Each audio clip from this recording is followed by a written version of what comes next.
सा लगता है कि आप उनसे रिश्ता ख़त्म नहीं कर सकते हैं तो थोड़ा सा कम तो कर ही सकते हैं ना। टू द पॉइंट बात करेंगे, हेल्थ पे भले ही ध्यान दे देंगे लेकिन अपनी मेंटल हेल्थ पे कभी भी ध्यान नहीं देती हैं, तो ये सबसे गलत बात होती है और ये आगे जाके डिप्रेशन का बहुत बड़ा कारण होती है। क्योंकि हमारी डेली लाइफ में ना हम सब लोग चाहते हैं कि हम हमेशा एनर्जेटिक रहें, एनर्जी फील करें, कभी भी लो ना हो, स्ट्रेस्ड आउट ना रहें और सब काम अपने टाइम पर ख़त्म करें और लाइफ को थोड़ा सा इन्जॉय भी करें।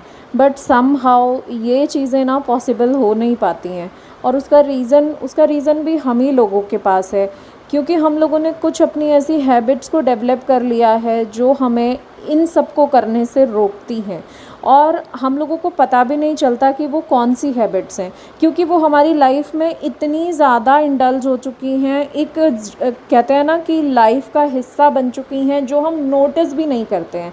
तो इसीलिए आज हम ना कुछ इसी तरीके की हैबिट्स के बारे में बात करेंगे जो हमें अपनी लाइफ को फुल एंजॉय करने से रोकती हैं और हमारे डे को प्रोडक्टिव होने से भी रोकती हैं। Hello everyone, welcome back to my channel. कैसे हैं आप सब? आई होप आप सब बहुत बहुत अच्छे होंगे। तो चलिए बिना किसी देरी के ना वीडियो को शुरू करते हैं और देखते हैं कि कुछ इस तरीके की हैबिट्स क्या हमने भी पाल रखी हैं। तो चलिए देखते हैं।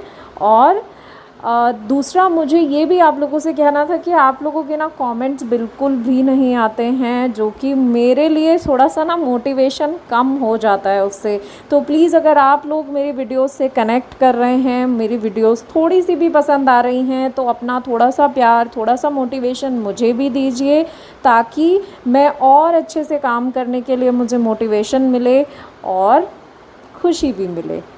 तो हमारी सबसे पहली जो बहुत ही बैड हैबिट है ना, बहुत ही बुरी आदत है, वो होता है टू प्लीज़ अदर्स। सब पूरा टाइम हमको ये लगता है कि हम अपने घर वालों को, अपनी फैमिली को, अपने फ्रेंड्स को, सभी को ना बस खुश रखने की कोशिश करते हैं, चाहे फिर उसके लिए हम ही दुखी क्यों ना हो रहे हों। अपने आप को हमेशा परफेक्ट दिखाने की कोशिश करना, ये सबसे बड़ा जो है ना एक ड्रॉबैक है हमारा। आप लोग आई थिंक मुझसे कनेक्ट करेंगे कि जो एक बार अगर हस्बैंड का फ़ोन आ जाए ना कि घर पे कोई आ रहा है ना, मेरे साथ में मैं किसी को लेकर आ रहा हूँ, कोई फ्रेंड्स आ रहे हैं, कुछ भी है, तो आप ना सारी चीज़ें छोड़ के अपने घर को एकदम से चमकाने में लग जाते हैं। बिल्कुल, ये चीज़ यहाँ पर होनी चाहिए, इसको यहाँ रख दो, इसको ऐसे कर दो, उसको वो कर दो, खाने के लिए ये बना दो, बाज़ार से ये ले आओ। मतलब आप अपना चेहरा भी शायद शीशे में नहीं देखते होंगे, बट अपने घर को एकदम चमकाने में लग जाते हैं। तो वो 15-20 मिनट और आधे घंटे का जो टाइम होता है ना, जब तक कि कोई गेस्ट हमारे घर में आ रहा है, हम अपनी एनर्जी अपने घर को चमकाने में इतनी ड्रेन कर चुके होते हैं ना कि हमारे फेस पे भी वो दिख जाती है। मेरे साथ तो होता है ना। मैं पहले ऐसा ही करती थी कि नहीं, सब कुछ परफेक्ट होना चाहिए, अगर कोई आ रहा है तो कोई ये ना कहे कि यार घर में ऐसा कैसे हो रहा है। तो ये चीज़ मुझे समझ में आने लगी कि जब तक कोई बंदा घर में आ रहा है ना, तब तक तो मैं एकदम ड्रेन आउट हो चुकी होती हूँ कि भाई अब तो मेरी बात करने की भी हिम्मत नहीं है। तो धीरे धीरे मैंने तो इस चीज़ को एक्सेप्ट किया है और इस चीज़ को मैंने अब छोड़ दिया है करना बिल्कुल भी। बस इतना होना चाहिए कि घर गंदा ना लगे, बट ऐसा भी नहीं कि आप 5 स्टार होटल वाली फीलिंग लेकर आओ घर में। भाई ये घर है, थोड़ा सा बिखरा भी रहेगा, थोड़ा सा गंदा भी रहेगा, क्योंकि ये होटल तो है नहीं कि जो एक होटल का कमरा होता है ना, हम जाते हैं हमको हर चीज़ एकदम परफेक्ट जगह पे मिलती है। तो नहीं भाई, ये मेरा घर है, ये मेरा होटल नहीं है। यहाँ पर बच्चे भी रहते हैं, सब है, तो कहीं ना कहीं कुछ ना कुछ आपको मिस्ड आउट भी मिलेगा। तो आप देखेंगे कि जब आप इस चीज़ से ओवरकम करना शुरू करोगे ना, तो आप अपनी एनर्जी को धीरे धीरे जो है ना गेन करना शुरू करोगे। वो आपको ऐसा लगेगा ना कि जो एनर्जी ऐसे ही जा रही थी ना, वो अब आपके पास है, आप उसको यूटिलाइज़ कर सकते हो अपनी खुशी के लिए, अपने मन मुताबिक काम करने के लिए। तो सबसे पहले तो ना अपने आप को परफेक्ट दिखाने की जो कोशिश है ना, उसको ख़त्म कर दीजिए। भाई देखिए, कोई परफेक्ट नहीं होता है, हमें हमेशा सीखते रहना है, हमें हमेशा अपने आप को अपग्रेड करते रहना है। बट इसका मतलब ये नहीं है कि हम मशीन की तरीके से अपने आप को परफेक्ट करना शुरू कर दें। तो जब आप ये करना शुरू करेंगे ना, तो आप देखेंगे कि आप काफ़ी ज़्यादा रिलैक्स्ड हैं। नेक्स्ट जो हमारी बहुत ही बुरी हैबिट होती है ना, वो होती है ओवर थिंक करना। चाहे वो फिर किसी इंसान के लिए हो या फिर किसी काम के लिए हो, कुछ भी हो जाए हमसे, तो हम अपने आप को ना ब्लेम करना शुरू कर देते हैं, चाहे फिर वो किसी चीज़ का नुकसान हो जाए या फिर किसी इंसान ने हमें कुछ कह दिया, चाहे वो फ्रेंड्स में हो, फैमिली में हो या रिश्तेदारी में हो, कोई भी हो। अगर किसी से कोई बहस हो गई है ना, तो हम बस दिन भर उसी के बारे में सोचते रहते हैं कि अरे ऐसा कैसे हो गया, ऐसा उसने कैसे बोल दिया। और दूसरा, या तो फिर हमसे कोई नुकसान हो गया हो, सपोज़ दूध ही निकल गया। कई बार ऐसा होता है ना कि हम गैस पे दूध रख के भूल गए हैं और वो निकल गया, हमारे देखते देखते ही निकल जाता है। तो बस वही हो जाता है, अरे यार नुकसान हो गया, आज तो ऐसा हो गया, या हाथ से गिर के कुछ टूट गया, तो बस हम उसी में सोचते रहेंगे कि यार ये इतना प्यारा मक्का सेट था, अब सेट ख़राब हो गया। तो वो हम इतना ज़्यादा उसके बारे में सोचते रहते हैं ना, और अपने आप को गिल्ट फील कराते रहते हैं और अपने आप को स्ट्रेस्ड आउट करते रहते हैं। तो ये चीज़ सबसे ज़्यादा गलत है। मेरे साथ तो काफ़ी होती थी, पहले मैं ऐसी बिल्कुल भी नहीं थी, बट पता नहीं लाइफ में शायद चेंजेस होते ही रहते हैं आपके एज के अकॉर्डिंग भी, या फिर मुझे नहीं पता कैसे, कि मतलब मुझे अब ऐसा लगता था ना कि अगर 100 रुपये भी कहीं ख़राब हो गए ना, तो मैं इतनी ज़्यादा डाउन हो जाती थी कि अरे बाप रे 100 रुपये का नुकसान हो गया। अब मैं दिन भर बस वही सोचे जा रही हूँ कि 100 रुपये ख़राब हो गए, 100 रुपये का नुकसान हो गया, मुझसे हो गया, मैंने कैसे कर दिया। तो अपने आप को ब्लेम करना, अपने आप को हमेशा उस चीज़ के लिए ज़िम्मेदार ठहराना। तो ठीक है यार, हो गया तो हो गया। धीरे धीरे मैंने इस चीज़ में जो है ना अपने आप को समझाना शुरू किया। अभी तक भी पूरे तरीके से नहीं समझा पाई हूँ, बट फिर भी बहुत हद तक मैं उस चीज़ को है ना अपने दिमाग से निकाल रही हूँ, क्योंकि ये अभी प्रोसेस चालू ही है। तो मैं ये तो नहीं कहूँगी कि मैं पूरे तरीके से अपने आप को समझा पाई हूँ, बट हाँ, मैं काफ़ी हद तक अब ये कोशिश करती हूँ कि भाई नहीं, कोई बात नहीं, हो गया, इंसान हूँ, गलती मुझसे भी होगी, और अपने आप को मैं ब्लेम करना धीरे धीरे कम कर रही हूँ। तो आप लोग भी ये चीज़ ट्राई कर सकते हैं कि अगर सब्ज़ी जल गई है, रोटी ख़राब बनी है, आज खाना नहीं बना पा रहे हैं, या कुछ भी हो रहा है, तो अपने आप को ना ब्लेम करना छोड़िए, ओवर थिंक करना छोड़िए। दिन भर उसी चीज़ के बारे में मत सोचिए कि सुबह हस्बैंड से लड़ाई हो गई थी, तो हस्बैंड तो मज़े से चले गए ऑफिस में और वो तो भूल भी गए, और हम दिन भर बैठ के यहाँ पर सोचे जा रहे हैं। तो ओवर थिंक करना सबसे ज़्यादा एनर्जी को ड्रेन आउट करने का प्रोसेस होता है। तो उसको सबसे पहले एकदम से स्टॉप करना शुरू कीजिए कि नहीं, जैसे ही आपको लगे कि आप ओवर थिंक कर रहे हो, आप कुछ भी ऐसा काम कीजिए जिससे आपको खुशी मिलती है। चाहे फिर वो म्यूज़िक सुनना हो, मेरे लिए तो म्यूज़िक होता है भाई, एकदम से लाउड म्यूज़िक चला लीजिए, या फिर अगर घर में बाकी लोग हैं, लाउड म्यूज़िक नहीं चला सकते, तो अपना ईयरफोन लगा के गाने सुन लीजिए। काफ़ी हद तक आपको रिलैक्स फील होगा। नेक्स्ट जो हमारी बहुत ज़्यादा गंदी हैबिट होती है ना, वो होता है अपने दिमाग में अपना काम का स्केड्यूल बनाना, या फिर एक टू डू लिस्ट बनाना। भाई दिमाग में ही चलता रहता है कि कल तो मुझे ये वाला भी काम करना है, यहाँ का भी काम है, वहाँ का भी काम है, फलाना काम, ढिमकाना काम। भाई ढेर सारी लिस्ट हम अपने ना दिमाग में ही बना डालते हैं, और उसको इतना सारा काम दे देते हैं ना दिमाग को सोचने के लिए, कि वो पहले ही थक जाता है। पूरी एनर्जी अपनी जो है ना वो सोच सोच के ही ख़त्म कर देता है, और सुबह जब आप काम करने लगोगे ना, तो आपको एकदम लैक ऑफ एनर्जी फील होगी। तो ये वाला काम भी भैया बिल्कुल बंद कीजिए, क्योंकि ठीक है यार, घर में 24 घंटे काम होता है, पता है। मतलब मेरी मम्मी ऐसा बोला करती थी पहले कि भाई जो घर पे लेडीज़ होती है ना, वो अगर बेशर्मी में थोड़ी देर बैठ जाएं तो बैठ जाएं, वरना अगर वो ना बैठे ना, तो वो 24 घंटे काम करती रहेंगी, क्योंकि इतने काम होते हैं घर में। अगर उनको सोने को भी ना मिले ना, रात में अगर सोने को ऐसा प्रोसीजर ना बनाया गया होता कि भाई रात में सोना होता है, तो औरतों के लिए तो रात में भी काम ही होते। तो ये पहले मुझे समझ नहीं आता था, बट अब जब खुद अपना घर बसा के बैठे ना, तब समझ में आ रहा है कि यार ये बात बिल्कुल सही है। हम लोग अगर छोड़ देना काम करना, तो थोड़ी देर के लिए अपनी मर्जी से ही छोड़ सकते हैं, बाकी घर नहीं कहता कभी भी आपको कि आप मुझे छोड़ दो। घर के पास तो ढेर सारे काम है आपके लिए। तो भाई दिमाग में टू डू लिस्ट बनाना बंद करो, बस जो आपको दिख रहा है ना वो आप करते चलो। ऐसा बर्डन मत दो दिमाग को बहुत ज़्यादा कि भाई वो एकदम ही थक जाए।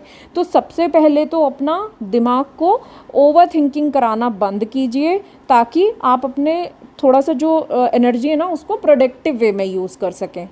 नेक्स्ट जो हम लोगों की सबसे गंदी हैबिट होती है ना, वो होता है पानी कम पीना। और ये मैंने काफ़ी ज़्यादा नोटिस किया है। मतलब मेरे आसपास जितने भी लोगों से मैं बात करती हूँ ना, जितने भी फ्रेंड्स हैं, फैमिली है, उन लोगों से अगर पूछो ना, तो लगेगा दिन में 2 गिलास पानी पी रहे हैं, 3 गिलास पानी पी रहे हैं। अरे मतलब ऐसा लगता है कि इतनी गर्मी में भी कैसे इतना कम पानी पीते हो भाई।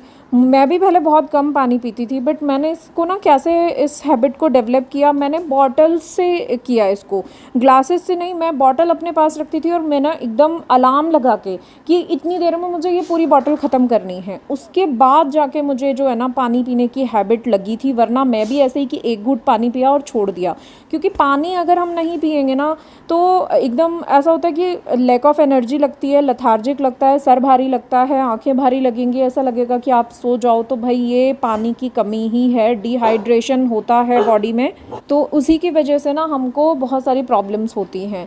तो जितना हो सके पानी पीजिए, बिल्कुल भी उसको है ना ऐसा लेट गो मत कीजिए कि चलो कोई बात नहीं बाद में कर लेंगे, नहीं। सबसे पहले अपनी लाइफस्टाइल में ये वाला चेंज लेकर आइए कि भाई आपको कम से कम, ज़्यादा नहीं तो शुरुआत में एटलीस्ट 2 बॉटल से शुरू कीजिए कि 2 लीटर पानी तो आपको दिन भर में ख़त्म करना ही है, और फिर उसको थोड़ा सा बढ़ाइए। उसी के साथ साथ में थोड़ी अच्छी डाइट लेना, रात को थोड़ा सा लाइट फूड लेना प्रेफर कीजिए ताकि आपके स्टमक को भी थोड़ा सा आराम मिले और बॉडी को अपना हील करने के लिए टाइम मिले। क्योंकि बॉडी को अगर हीलिंग टाइम नहीं मिलेगा तो वो कैसे ही जो है ना स्वस्थ रहेगी। उसको हेल्दी रखने के लिए आपको थोड़ा टाइम तो देना ही पड़ेगा। तो रात में जंक फूड एकदम अवॉइड कीजिए, एकदम हेल्दी फूड खाइए और जितना हो सके लाइट फूड खाइए। नेक्स्ट जो है ना, कई बार ऐसे लोग होते हैं हमारे आसपास या फिर हमारी फैमिली में ही, इमीडिएट फैमिली में भी होते हैं, जो आपकी लाइफ को सिर्फ टॉक्सिक बनाते हैं, आपको सिर्फ टेंशन देते हैं। और अगर आप उनसे थोड़ी सी दूरी बनाने लगते हो ना तो आप खुद ही उस बारे में ना गिल्टी फील करना शुरू कर देते हो कि अरे यार ये क्या सोचेगा मेरे बारे में। भले ही वो कुछ सोच भी रहा हो या ना सोच रहा हो, लेकिन हमने ऐसी जो है ना अपनी सोच बना ली है कि हम उसके बारे में ज़रूर सोचते रहेंगे। तो भाई ऐसे लोगों से दूर रहने में ना बिल्कुल भी गिल्टी फील करने की ज़रूरत नहीं है, क्योंकि ये लोग सिर्फ़ और सिर्फ आपकी एनर्जी को ड्रेन करते हैं, आपको इतना सारा स्ट्रेस देते हैं कि आप सिर्फ माइंड में ना स्ट्रेस ही रखोगे। तो अगर इतना सारा स्ट्रेस हम रखेंगे तो हम काम कब करेंगे, हम खुश कब रहेंगे। तो इससे बेटर है कि आप अपने आप को ना दोष देना छोड़ें कि यार मैंने उससे बात करना बंद किया या कम किया। तो ऐसा मत कीजिए। ठीक है, अगर आपको ऐसा लगता है कि आप उनसे रिश्ता ख़त्म नहीं कर सकते हैं तो थोड़ा सा कम तो कर ही सकते हैं ना। टू द पॉइंट बात करेंगे तो हमारे पास भी जो है ना एक स्पेस होगा ताकि वो हमें परेशान ना कर पाएँ। तो इस चीज़ के लिए अपने आप को दोष बिल्कुल भी मत दीजिए और खुश रहने की कोशिश कीजिए। बिल्कुल भी ये मत सोचिए कि मैं कुछ गलत कर रही हूँ या फिर सामने वाला मेरे बारे में क्या सोचेगा, ऐसा मत सोचिए। सिर्फ अपने बारे में सोचिए, क्योंकि अपने बारे में, अब इसका मतलब ये नहीं है कि हम सेल्फिश हो जाएं, नहीं, वहाँ पर भी आपको थोड़ा सा ना उसको पहचानने की ज़रूरत है कि भाई हम सेल्फिश होना अच्छी बात है और बुरी भी बात है, दोनों हैं। लेकिन अगर किसी का नुकसान हमारे सेल्फिश होने से नहीं हो रहा है तो मुझे लगता है कि ये गलत बात नहीं है। अपने लिए तो सेल्फिश होना बनता ही है, बस हमें ये ध्यान रखना है कि भाई हम सामने वाले को नुकसान ना करें। तो इसीलिए ऐसे लोगों से थोड़ा सा दूर रहिए ताकि आपकी एनर्जी आपके पास बनी रहे। नेक्स्ट जो है ना भाई, ये सबसे ज़्यादा मुझे लगता है इम्पॉर्टेंट पॉइंट है कि अपनी फ़िज़िकल हेल्थ के साथ साथ है ना अपनी मेंटल हेल्थ पे भी ध्यान दीजिए। क्योंकि लेडीज़ में ये एक बहुत बुरी आदत होती है कि वो फ़िज़िकल हेल्थ पे भले ही ध्यान दे देंगे लेकिन अपनी मेंटल हेल्थ पे कभी भी ध्यान नहीं देती हैं। तो ये सबसे गलत बात होती है और ये आगे जाके डिप्रेशन का बहुत बड़ा कारण होती है, क्योंकि हम अपनी बातें किसी से शेयर नहीं करते हैं। क्योंकि कभी कभी ऐसा होता है ना कि लोग वैसे नहीं मिल रहे हैं कि हम उनसे वो बातें शेयर कर सकें। तो ऐसा नहीं है, कोई ना कोई आपकी लाइफ में अगर ऐसा है तो उससे शेयर कीजिए, और अगर कोई नहीं है तो अपने आप ढूंढिए, अपने से ही बातें करके और उस चीज़ का सॉल्यूशन ढूंढिए और अपनी मेंटल हेल्थ को सबसे ज़्यादा प्रायोरिटी दीजिए। फिर देखिएगा कि आपको अपनी लाइफ कितनी खुश और कितनी अच्छी फील होती है। तो ये थे कुछ पॉइंट्स जो मैंने अपनी लाइफ में उतारे हैं और उतार भी रही हूँ। धीरे धीरे कोशिश कर रही हूँ कि उनको मैं अपनी लाइफ में पूरे तरीके से उतार सकूँ ताकि लाइफ थोड़ी सी आसान हो, ज़िंदगी थोड़ी सी खुश हो। तो मुझे ज़रूर बताइएगा कि आपको ये पॉइंट्स कैसे लगे, और आप अगर इनसे रिलेट कर रहे हैं तो मुझे कमेंट करके ज़रूर बताइएगा। तो बताइएगा मुझे कि आपको ये वीडियो कैसी लगी, और साथ साथ में मेरा डेली का रूटीन भी आज मैंने आप लोगों के साथ में शेयर किया कि रोज़ दिन भर में कितने सारे काम होते हैं, सभी के पास होते हैं, मेरे पास भी होते हैं। तो चलिए दोस्तों, इसी के साथ मैं आज का वीडियो यहीं पर एंड करती हूँ। आई होप आपको अच्छा लगा होगा। अच्छा लगे तो वीडियो को लाइक ज़रूर कीजिएगा, और अगर आप पहली बार मेरा चैनल विज़िट कर रहे हैं तो सब्सक्राइब ज़रूर कीजिएगा।